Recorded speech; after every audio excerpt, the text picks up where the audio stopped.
All right, hey everybody, welcome back to another episode of composting and things like that with Third Way Farm. My name is Peter, and today we're going to be talking a little bit about your worm boxes or your scrap bins that you might have received if you joined CSA this year, and what it says on the outside and what sorts of things you'd be putting in here to give to us to give to the worms. So on the outside of the box, there's a nice little description of the things that we are hoping you will put in there, and it's pretty self-explanatory. You can read it, but I want to talk about those bottom ones, the no meat and no dairy ones.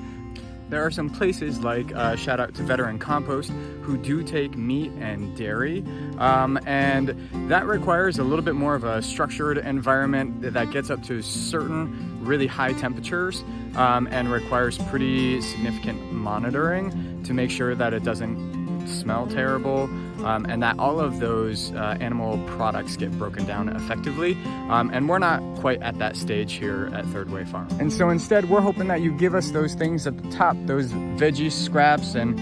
fruit scraps and things like that, because we take all those scraps and we mix it right like this pile here with some horse manure, and then it helps break down that stuff to make it a lot easier for the worms to go through once it's been preheated and killed of the weed seeds, if there happen to be any in it. So bringing those scraps are going to be super helpful to give to the worm. And sometimes, depending on the scraps, they either get pre-composted like you saw out on the piles, or sometimes we put them directly onto the worm bed. So as we get later into summer, when we get all those wonderful melons and cucumbers, we'll put stuff like that right on top here to give the worms a nice little snack for them to be able to eat. But it's not all the time that we want to do that, like I said, because we really want to avoid any extra germination of seeds that we don't want. And those seeds are killed, like I said before, with really high temperatures that the compost gets up to. So all you need to do at home is make your wonderful meals, throw any scraps in here, and then bring it back to the farm. And there's a compost tumbler you can put it in at